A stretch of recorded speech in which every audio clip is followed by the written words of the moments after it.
Bienvenido a tuprofesorvirtual.com. En la lección de hoy aprenderemos cómo están organizados los elementos químicos en la tabla periódica. En lecciones anteriores aprendimos que los elementos son sustancias puras. Una de sus características es que no pueden separarse o descomponerse mediante procedimientos físicos o químicos. Y esto se debe a que están formados solo por un tipo de átomos. Lo que ves en pantalla es la representación de un átomo. La esfera azul vendría siendo el núcleo. En el núcleo están contenidas partículas subatómicas, por ejemplo, los neutrones y los protones. En el exterior, girando en trayectorias que conocemos como orbitales, encontramos a los electrones. Cada elemento posee una cantidad específica de protones y electrones, y esto les confiere propiedades únicas a cada elemento. Durante todo el siglo XIX, muchos científicos se dedicaron a ordenar y clasificar los elementos conocidos hasta el momento. Entre ellos se presentan Dobereiner, Meyer y Mendeleev. Este último presentó una tabla en 1869. En esta primera tabla ya se podría apreciar la periodicidad de ciertas propiedades de los elementos. La evolución de esta tabla condujo a la tabla periódica actual. El número atómico, cuyo símbolo es la letra Z, corresponde a la cantidad de protones contenidos en el núcleo. Por ejemplo, si el átomo tiene un solo protón en el núcleo, su número atómico Z es igual a 1. Si hay 2 protones en el núcleo, el número atómico del elemento será 2.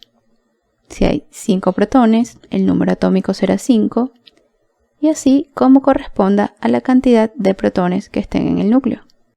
En la tabla periódica, los elementos están organizados en orden creciente según su número atómico, por lo que el número atómico 1 corresponde a la primera posición en la tabla periódica. Si el número atómico es 5, el elemento ocupará la quinta posición de la tabla periódica, y así sucesivamente. Esta es la tabla periódica actual. Las columnas son denominadas grupos. Estas se identifican con números romanos y letras. Las filas se denominan períodos y se identifican con números naturales. El número de la fila corresponde con el número de capas de electrones que posee el elemento, mientras que el grupo corresponde a la cantidad de electrones que tiene el átomo en su última capa. Por ejemplo, si un elemento está ubicado en el segundo período, tiene 2 capas de electrones. Ya que además está ubicado en el primer grupo, decimos que tendrá un solo electrón en esa segunda capa. Los diferentes tipos de elementos se presentan de la siguiente forma.